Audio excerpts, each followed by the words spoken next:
fairly recently, we were at a networking event, and I remember giving the product management advice of, hey, you need to understand what makes a good business run, as opposed to like what makes a good agile team or a good product management team or the product operating model or whatever we call agile transformations these days.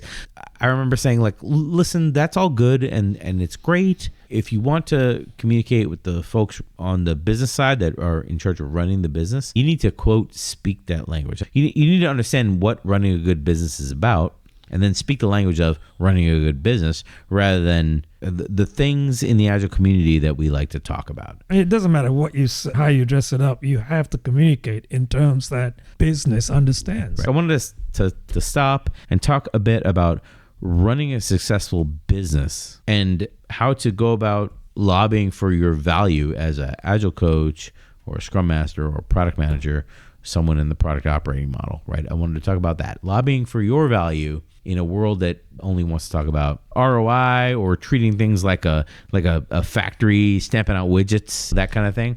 The other way this came about was I was in a discussion recently where it was, hey, I need to have 2 more developers on my team. And then the business said, well, what would if we added 2 developers to your team, what would the ROI be of adding 2 developers to your team in the product operating model?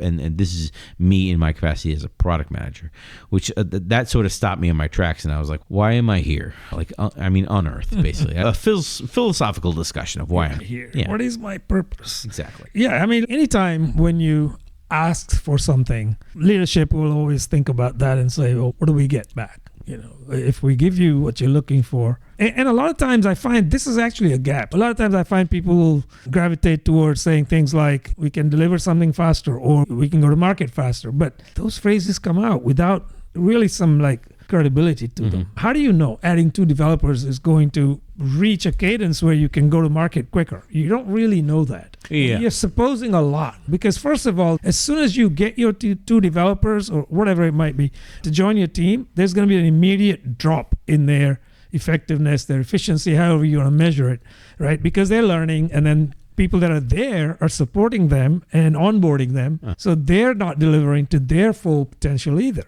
And that's going to happen. So if leadership is looking at that granularly, they'll say, wait, you just said we're going to go to market quicker, but actually the whole thing is slowing down for us. Right. It can be difficult to navigate. It's I completely understand from the executive perspective. Our previous podcast that probably went up before this was the CFO, right? Yeah. From the perspective of the CFO, which is funny because a lot of times the HR management is like rolled under the CFO. Right? You don't know anything about how effective teams are built and human behavior and stuff like that. Like you're really about crunching numbers, which is weird. So from the perspective of a finance person in the organization, they don't, I mean, this is all, psychological safety and all these kind of things that you're talking about. What are the actual hard numbers? Like I'm going to discount qualitative means. I want to know only about quantitative means. Show me on paper. And that's very difficult for a lot of people in the Agile space. Yeah, Agile coaches, Scrum Masters, product managers, maybe even development team members. It's very difficult for them to say, what are the quantitative metrics of we all need to be involved in discovery? Oh, I don't know. It's a qualitative. Yeah. Like the numbers break down. Well, I don't know. I don't know how to quantify that stuff. I think the closest people have come in the past, I guess looking back historically, is to look at people's utilization rates and say, new people joined, they were maybe only 60%, 50% utilized because they were in training, and now we've got them up to 85. Aren't we doing great? Well, let's look at the textbook metrics that you will use when someone pins you down in these categories. The textbook metrics are velocity metrics, sprint burn downs. Some people measure team happiness, performance of throughput, performance of this cycle versus last cycle or whatever, story point completion rate, say-do ratios. There's a lot of metrics that I could throw into this category. Some actually are very good. Some actually are kind of crap, but there's a lot of stuff I can throw into this category of, hey, like how do I know that we added 2 developers?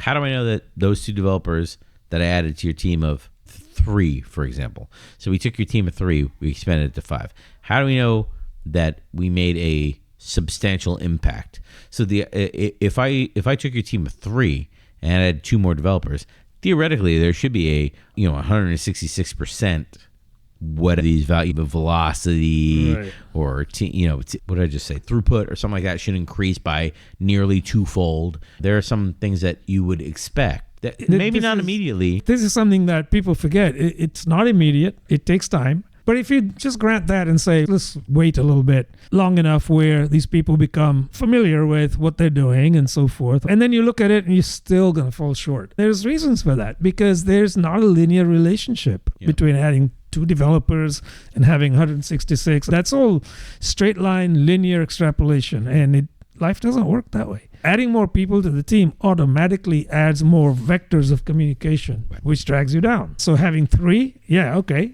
I forget the number now. What was 3? 9 vectors? Mm-hmm. Adding 5, it just takes it to a different level altogether. Right. So you have all of that getting in the way, adding friction to what they're trying to do. It's kind of, it acts like headwind almost. And it's hard to explain that to people that don't understand team dynamics. Well, if I'm forced to take the counterpoint on arguing Agile, I would say the CEO doesn't care about story points. You know what I mean? The CFO doesn't care about your vanity metrics or whatever. He only cares about your delivery of business value. And I would say your delivery of business value, not even in the terms of like, well, the product manager rates this at a business value of 5. Like that's not even what I'm saying, because that in and of itself is a vanity metric. I'm talking to get a metric that's not a vanity metric, because I was going to even say even surveys of like customer satisfaction surveys and stuff, even those are vanity metrics. Like the CFO wants to see renewals, and they want to see expansion of current contracts, and they want to see the current customers paying more for the services and expanding the services. That's how they think that the customers are happy with our solutions. They're spending more money. I know that that's sort of a simplistic viewpoint, because the reality is if the customer keeps paying the same dollar value year over year in a B2B kind of deal, that means they're happy. If they're staying with your solution, they're paying the same amount of money, plus 3% year over year, just renewing with no issue, they're pretty happy. But you can go deeper than that. Let me stop there. Yeah, I mean, I just wanted to say CFOs, etc., when they're looking at it from that lens, it's not their fault, first of all, right? Just to kind of take their side for a little bit. They were trained to get ROI, or whatever, return on capital invested, return on investment generally. So what is the other side of the equation that we can help fill in so they can feel like their money was well spent? So you could look at things like renewals. They spent money. It's not the 2 developers, because they net out to a certain dollar amount, right? So let's say they spent $200,000, $250, whatever it might be on 2 developers, loaded cost. What do they get back? And again, on the other side of the equal sign, they want to see a dollar amount. So we can talk about story points and all that. It doesn't compute in their mind, right? Well, the only thing that computes is a dollar amount. So how do you get to that point? You can do things like, given the benefit of time that you've given these 2 newcomers to get used to the system and start being productive, you can look at things like shorten time to market. Can you measure that? If you can measure that, what does that mean? Right? So CFOs understand the time value of money. They understand getting revenue now versus now plus, whatever that time frame might be. Yeah. That can be on the other side of the equation. Yeah. So you could say, we got this thing out to market quicker. We got adoption rates up, for example. Things like that could help you. Yep. Getting churn rates down as well is a great category here. Is contacting users who have churned to say, hey, what could we be doing better? And then to really listen to what they're saying. I mean, that is a trade-off here. It doesn't make any sense to throw out a general survey, because a survey becomes a vanity metric if you're, not willing to really internalize what users are saying. Hey, you're really bad at this. Oh, are we? Don't make excuses, that kind of thing.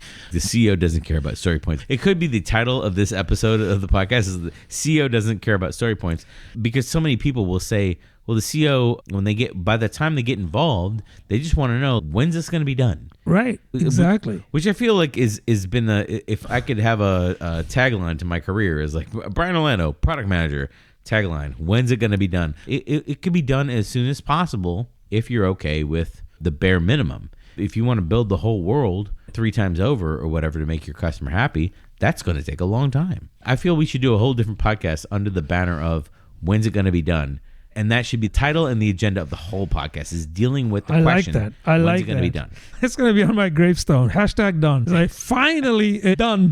If you think about SMBs, think about small, medium-sized business. The when's it going to be done? Like you actually can answer when's it going to be done because the executives in SMBs, they probably have a lot of experience making the call of it's done enough for now. We've collected the revenue, we've signed the deal, and then we can move on. We can ride off to greener pastures or whatever. Exactly. I think it's that particular aspect. It may not be even limited to SMBs, but SMBs are living day to day almost compared to those large companies, that have deeper pockets. So you're right. They're experienced enough to say, let's get this thing done. It's done enough. Let's get it to market. Let's capitalize on it as much as we can. Right. So yeah, that makes sense to me. To connect this with reality, I remember I was at a small company. I say small company, meaning less than 30. That qualifies. And they, at small companies, sometimes you run into the situation where like one very large customer dictated 60% of their business. One very large customer represented about 60% of their revenue. So basically, when this customer picked up the phone and said, we're not happy because we don't have this thing, or because this feature is not being delivered fast enough, or what, the company basically cleared the deck to make that thing happen because it's more than half of their revenue tied up with their one customer. Because so at something like you don't want to be in that scenario, generally speaking. A lot of nuance here. It's not necessarily bad if you think about it. Like you have one customer, like you have one big voice to listen to. Everyone else that onboards as a customer with your company should know, like, hey, we service this one. As long as you're on board with what this one big customer wants, okay. Yeah, I mean, it's not that hard to keep one customer happy compared to trying to keep multiple customers happy. Exactly. So if you can do that, that's your key to survival. Maybe you can thrive off of that. But it's also the case where you make them unhappy in the slightest and you have competition, well, you're rolling the dice. Exactly. But the issue with this company was that their very large customer was unhappy because they could never understand when features were coming out. They could never understand how the company prioritized things. They could never understand how, like, where the things that were their pain points landed on the roadmap. And that's because the company never projected this stuff. They didn't have a culture of transparency with their vendors and their customers and everybody. And I had to build all that as a first product manager. So once I built all that, part of building it is you have to get a customer group together, or the easier one is just to bring all the customers to you in a kind of a panel on a regular basis. Right. The harder way, I don't know if one of these is better than the other, but the harder way is to go to each customer one-on-one on a regular basis, every week or whatever, and have a lot of touch points. You end up doing a lot of customer success type of customer support type of activities in that. But in that company, I ended up having to build these grassroots with each customer kind of discussions and talk about their pain points, their needs and stuff like that from the platform. Because I built those conversations, because I built those forums, when I transitioned out as a product manager, I could transition the other product manager into the forums over time as I transitioned out, and they would inherit the customer relationship. And as long as we are talking to the people that directly represent the customer every week, I think at that company was it might have been every other week or every week. I can't remember what it was. It was very, compared to like working with the government, it was a lot more frequently. Once every month or 6 weeks at the least. But we built all that from scratch. Basically a customer and product community talking about what the pain points were and talking about what was on our roadmap, dealing with those pain points. And then like that, the nice thing about that was it directly led into our demos. So we brought those customers that we were talking about their pain points and basically doing discovery work, right? Yeah. We brought them directly to our development team as they demoed the new features. So it was super easy to make that leap into bringing the development team into the process of talking to customers. Because before I was their first product manager at this particular company I'm talking about, they did not have their developers talk directly to customers. The customer talked to some either salesperson or C-level executive or customer support or customer success or whatever they're called, and then it would be filtered back to the development team. But the problem with filtering is you sort of lose the prioritization or the real pain of the customer, you lose that in the filtering process. And I didn't like that. So I worked with the customer success and sales and the C-level executives to talk directly to the customers on a regular basis. I didn't cut anyone else. They were all invited to those sessions, but I felt super strongly about that. Invaluable for the developers to talk directly to the customers. I mean, that specifically in that scenario, where you have one major customer supporting you, basically, that's your lifeline. Right. I was in that situation with a small software house. It wasn't that much bigger than the company size you mentioned. And they had one big customer, and it was of the order of 60-70% of their business. The customer had multiple locations with subsidiaries, but this software house puttered along for a while, struggled to get other customers, but they ran into trouble financially. And it was almost to the point where they were running on fumes. So the customer decided that they had enough installations at their subsidiaries of the software that this software house provided. And it was doing what they wanted it to do. So they were not unhappy, right? First of all. But they didn't want the company to go under. They wanted support for a while. Even if they could replace the system, it would take them years, 2-3 years minimum. This is how snail-paced the publishing world was back in there, and I don't think it's changed a whole lot now. So what they decided to do is provide some seed corn funding to the company, right? And the company was basically kept solvent by this seed corn funding. Luck would have it, they then landed a couple of other orders that were sizable, nowhere near the main customer, but it was enough where they could get out, from under the heavy burden, so to speak. So it can work for you if you keep your customer happy. Yeah. We said the CEO doesn't care about story points. Well, guess what? The customer doesn't either. The CFO also doesn't care about like your release map or whatever. But what they do care about is how you're managing the customer relationship. They certainly, like I've seen many customer relationship, business development or sales, like RAG reports where they're red, amber, green, like this is the status of the contract or whatever. I've seen many of those type of reports. And I feel if you really know these people, if you really know the people on the other side of the contract, if you're really serving the values of Agile, you really care about the people rather than the contract, all this kind of falls by the wayside. It's the same thing I say about if you're delivering working software on a regular cadence, no matter what that regular cadence is, monthly, weekly, bi-weekly, every 2 days, every 3 days, it doesn't really matter how minor the releases are, but if customers know that every 3 days, every week, every 2 weeks, whatever the cadence you picked out is, they're going to get new things. Obviously, the trade-off is you need to send some kind of memo every 2 weeks that says, hey, this is 2 weeks has passed. These are your new things, right? If they know and if they can set their watch to, I'm going to get new things every 2 weeks, all this stuff that we're about to talk about, all kinds of falls by the wayside because they trust you. Now, you're going to give them something new. What it is negotiable, but they're certain that you're going to give them something that's cool and that works for them and that helps them out. And that maybe occasionally they can complain enough and say, maybe my biggest pain point will get resolved in 2 weeks. Because the alternate to that is like, we just don't believe that you're going to solve anything. For example, I'll give you an example of a software vendor that I don't trust to resolve any of my pain points. Hashtag Jira. Boy, I haven't done that in a while.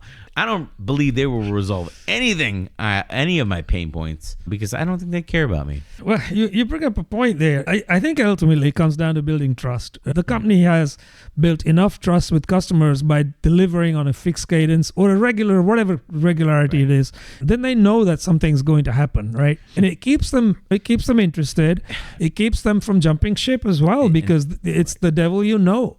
But at least they're going to get something. They know that. So there's something there to be said for that. And in the next category, the ROI calculation.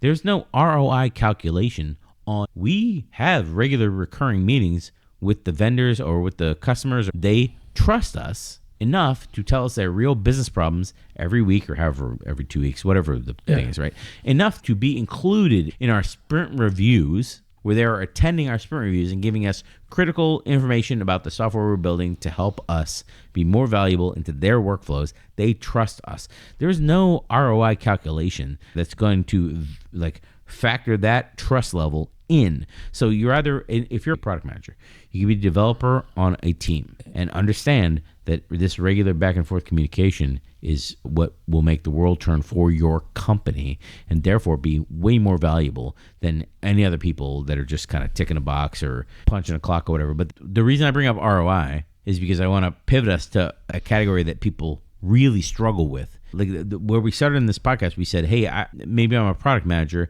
and I have this roadmap, and I know that if I can accelerate this roadmap, it'll be a lot better for the customers, because maybe I'm meeting with them every week, and maybe I have a team of 2, 3, 4 developers. And I think if I just added 2 more developers, we could really punch ahead for these customers, or we could really capture these new deals. Like there's a lot of things that we might be able to do. In the past, the nice thing in my career is I've been super successful about lobbying the C-suite for more money. What I really mean is I've been a huge pain. That's what it takes. To constantly drive to say, listen, these are the things we want to do. I make transparent. These are the places that we want to go with the business in the future. And here's a signal that those places could be profitable for us. That's part of product management. And then I put it to the business to say, hey, like, do you want to make a bet on moving us into these places? Because the bet is going to cost this much money.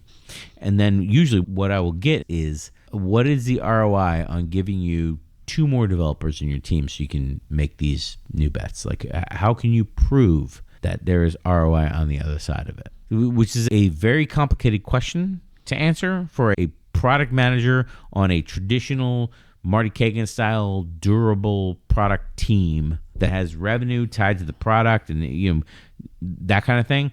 It's a fairly complicated answer because you're betting on revenue on the other side of your bets. So your feature bets, and if you're doing outcome style bets, they have to have money tied to them. I feel a lot of product management books, they don't go into that. It's like, we want to reduce churn. Well, part of reducing churn of your application is you're now going to recapture 20% more value that would have otherwise churned out in the form of customers just dropping off because they don't value your solution. Traditional thinking doesn't really go that far, right? So if you're a product person, really anybody who's thinking about this from the perspective of the business value side of it, you really need to differently. You're not necessarily saying, well, adding 2 developers will mean an ROI of X%, right?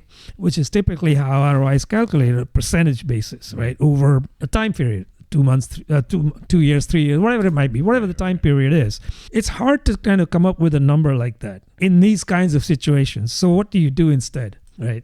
Forget about all the story point nonsense, right? Look at what difference has it made to the team and the outcomes of that team after a certain period of time. Let's allow for all of the nuances of getting new people added. Yeah. So let's say 3 months out, you look at that again and say, here's what it's done for us. Reduce defects because we're pair programming now with the 2 extra people that we added. Right. Or we're delivering these features faster than we anticipated. Measure that before making a change like that so you have a reference point. I wrote down 3 things that were difficult to measure in terms of ROI. When people ask you for ROI, I wrote down 3 things that they should be asking for, but the simplistic view is ROI. I wrote down the time for a change to be made. So basically the lead time, the time to iterate, the time to put something out on the market, learn from it, and then take it back in and change it and put it back out. That's iterate. That's the way I think of iteration time. And then the time to learn. Time to learn might be completely separate from that because the time to learn is I'm spinning my team up to learn something new. Okay, so those 3 things, which potentially could be completely disconnected from each other, so they might be related. Like time to iterate, time to learn, and time to change might all be the same. They're related, time. but they might be different. related. But if I'm entering a different market or a different target audience or introducing some kind of new feature, they might be completely unrelated. And all of those are rolled under ROI from the perspective of, I'm going to give you 2 new developers because I'm also going to give you 3 new ideal customer profiles that I want you to target for our software. So let's say, for example, we're in the insurance business, right? And we're shucking car insurance. That's what we're car insurance. Brian Ohm's car insurance. And then we're gonna say, okay, but now we also want to sell like a CDL commercial insurance, and also maybe we want to break into home insurance as well. Like you just described 3 different markets. You have commercial drivers, that professional drivers, like individual personal vehicle drivers, and then that's the German 3 for home insurance. Like those are unrelated markets. Totally unrelated markets. But you say, well, I mean, our software can handle all 3 of those markets. Let's just roll into each one of them. Well, we can do that, certainly. We're all smart people here at Brian & Ohm's Insurance Company, but our development team doesn't know anything about home insurance. So if we want to expand into that market, maybe we have to spend some time understanding that market. For sure. Maybe we partner with somebody. Maybe that's an easier way to do it. I don't know. When I hear like, well, what's the ROI? The ROI is like the freshly made nice bed with like the nice hospital corners.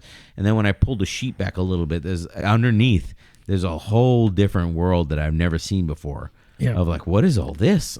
This is not anything that we know about. Yeah, but well understood by people that are making these demands of ROI, right? The finance folks, they don't necessarily know about these things. They don't necessarily care about these things. Right. So I think it behooves us to be the conduit, right? To translate that in terms that they can actually understand. So let's spend a second and talk about improved ROI from the perspective of coming online with a small business that has started with a couple founders and an initial starting crew in a small business. 15, 20 employees maybe. And I have to attack the problem of technical debt before it buries the company. Because the revenue coming in, there's some manual processes, and usually the developers are doing some things on nights and weekends to keep the system running and stuff like that. I have to knock that stuff out before we can scale the company. You want to take a company from 5 million to 2 million to 50 million. Some of this stuff's got to get automated and simplified. Simplified. That's the thing we don't talk about in software development. That's a 4-letter word right there. We have to simplify some of this architecture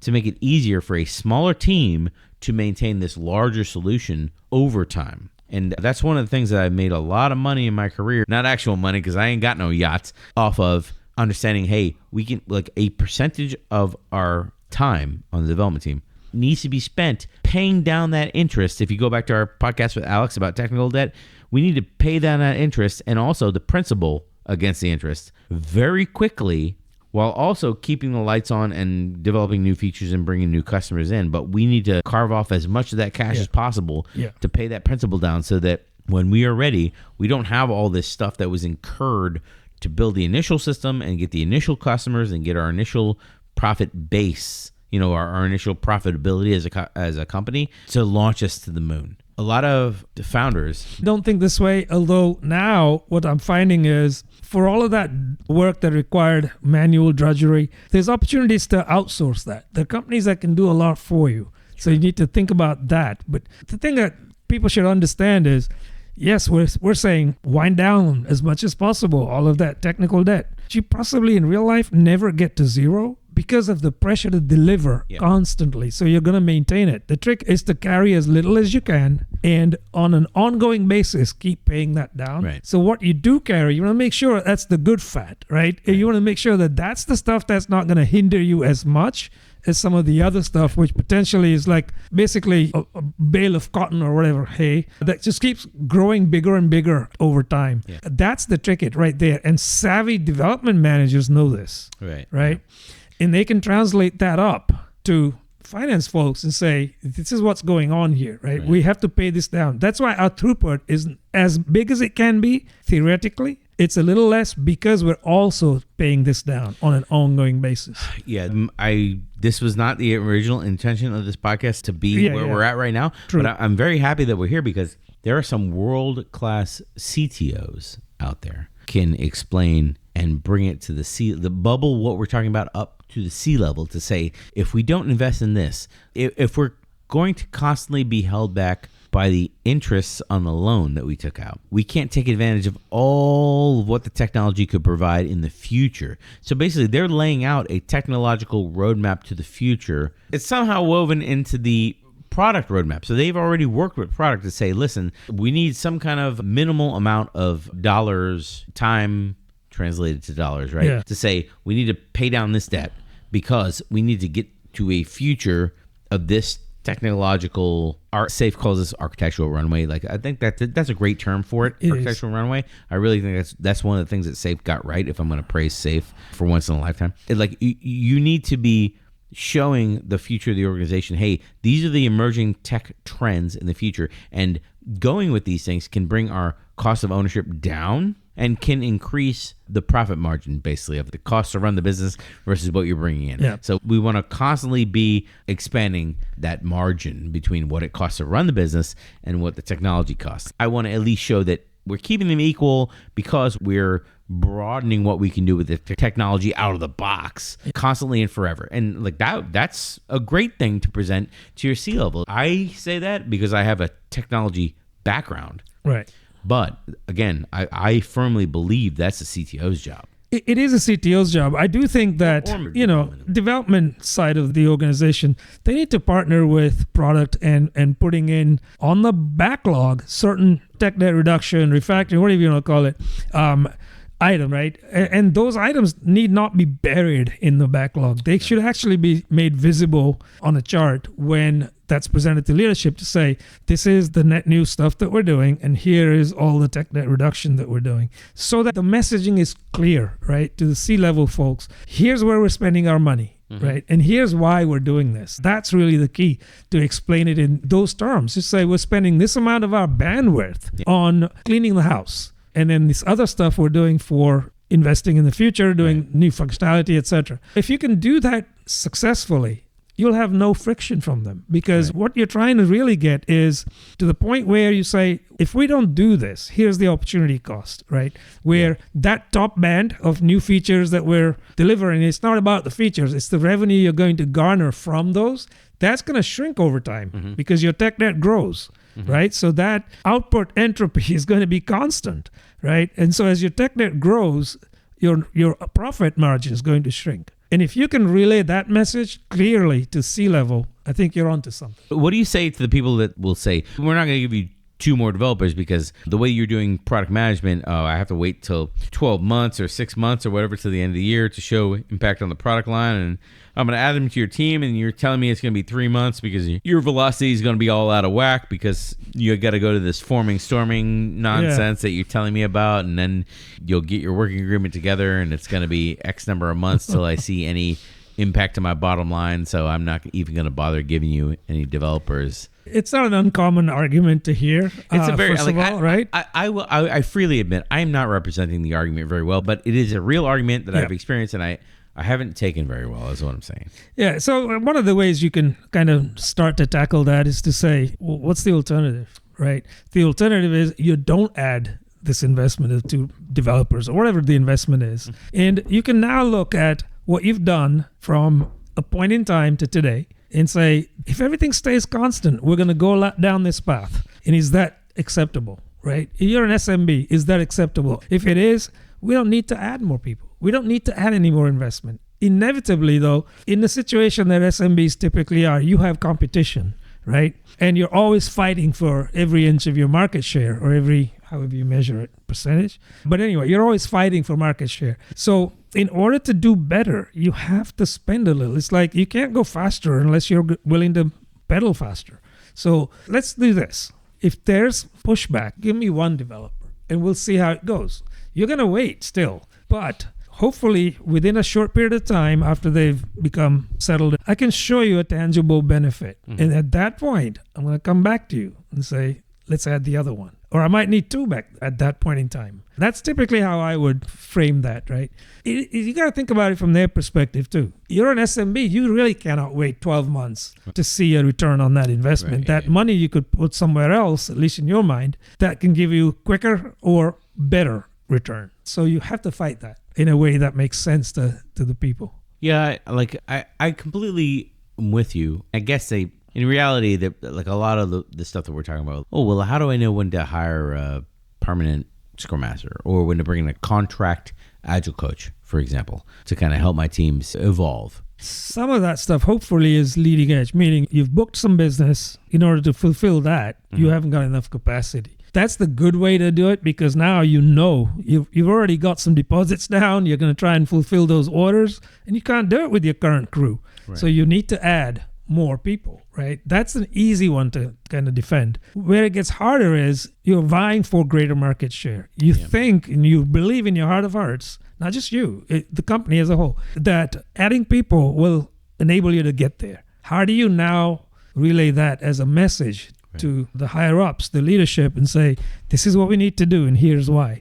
And I really think that the only way to do that is to just talk in numbers, in terms they understand. Adding 2 people will cost X. right? If we add them, we will reduce the time to market by Y. And that then in turn will result in, now these are all projections, and you can be conservative or you can give the 3-point projections, right? Extremely aggressive, conservative, moderate, whatever. Yeah. That's what I can suggest you do. I mean, this is basically what financial advisors do to you, right? They just say this is a projection. I'm a product manager at a SMB, right? It's a small business, 50-ish employees, one product manager full-time, right? Maybe the product manager has like 2 teams, right? If I'm a product manager and my teams could really benefit from an Agile coach, like what is the case here where I could lobby my management to say, hey, let's bring like 6 months of an Agile coach I think could really accelerate us. What is the case here that I could make to my company to have them spend 6 months with a contracted firm to bring an Agile coach in? How can I convince them that, like, I already know that an Agile coach constantly pressing on both the team and the organization to develop some of these things that I know the team and the organization need to develop. I need someone to coach both the teams and the organizations to kind of evolve their practices. And I'm a product manager with 2 teams, so I have 2 full-time jobs. So I can't just do it. So like, how can I arm the Agile coach for success if I'm lobbying for them to come in? Yeah, I mean, one of the things to do is to look at what's your conviction based upon, right? You're obviously seeing some dysfunction somewhere. Right. Yeah. So try and get that down on paper and say, these are the processes that we're doing today that aren't very good. They're not efficient. Sometimes they're not even necessary. And you could look at the whole value chain model, right? And look from start to finish, all of the operations that need to happen in various parts of the organization. You can map those out pretty quickly. In a day or so, you could come up with this. You can say, here are all the things that we do. We do X, and then there's a wait time of 3 days because that's how long it takes for someone to give an approval. And then we do Y. So net is you will simply map those out and say, here are the inefficiencies that we have. In order to remediate these, we need to bring in a coach that can coach our folks to do things in a different way. And if we do remediate those, where's the payback? If you can enumerate that payback, right? So what does it mean to a company, like a product manager with 2 teams? What does it mean to you if you could reduce the delays that you have in your processing by 50%, 20%? And that allows you to then put a dollar on it, right? That's not necessarily inside of your teams. That might be out to the broader organization. Yes. Yeah. The tough part of this, it is absolutely, the executives will completely understand the reason for it. And I think it will be easier to convince them. The middle managers will look at you and saying, Brian, it sounds like you're finger pointing. It sounds like you're saying decisions drag on and are delayed because you can't get these specific middle managers sign-offs that you need. And it just sounds like you don't have a good relationship with these middle managers. Sounds like a you problem, Brian. Yeah. That's what sounds like you being a troublemaker. Yeah. Or we're doing things, we've done it this way and it's worked fine. Right. Thank you. Right. You get that. Yeah, other product managers don't have this problem, Om. It sounds like a you problem. It sounds like a personal problem with you. You're hitting real close. I understand. I've been there. I understand. I can relate to this, right? So one of the things that can help is this. You don't necessarily have to go the whole way. Meaning, don't say we need to bring an Agile coach in for 6 months, for example. You can say, well, let's bring somebody in to do an assessment. Right. And it's a lower cost because they're only here for a short period of time. They're not vested in us, right? They're just going to do an assessment and they're going to give you an assessment report that says, here's how things are. And then you can say, okay, thank you, and let them go. That's fine. Or you could say, we could really benefit from improvement on this. So armed with that knowledge now, which is evidence, you can make a decision of hiring that coach or whatever the decision might be. So going in a little bit as an assessment initially, because you're not spending a whole lot, right? Yeah. And the middle managers aren't afraid that they're being perturbed in any way because this person is just coming in to do assessments. You could throw out what they say. That's a great point because potentially if it's a good assessment, they could be giving you your quantitative data that you're looking for. Hey, on average, your teams wait for X number of days for a decision to be made. Do you want to bring that number down? Maybe you need to use a tool of organizational design to bring that number down. Oh, well, we had never considered that organizational design could be a tool to reduce cognitive load on teams or reduce the time with which to make decisions. It seems that you wouldn't have to make such a difficult case to just bring someone in to do an assessment. Just a couple questions. Right. A week or two. Hey, just ask a question. Maybe, I don't know how long a typical assessment is, but somewhere between 2 to 4 weeks, depending on the size of the organization. Just a couple of bucks to find out what's the temperature. What's the temperature? Yeah, and you still have the option to say, yeah, we know how bad it is now, but we're not going to do it. Yeah, you still have that option. Kid. But at least you're doing that knowingly, right? Yeah. It's interesting that we came back to get help, or like one of our least viewed, sadly. Like people's refusal to just ask for help. I don't know what that's rooted in. I want to dig into that. I need to find somebody in the community. We need somebody who's a psychology person. I need to find somebody in the community that can really help us work through that. It's like, why are people, especially professionals in a career for a specific amount of time, why are they so resistant? Well, I think a lot of people feel challenged. I certainly think a lot of people feel like it's a personal challenge to them.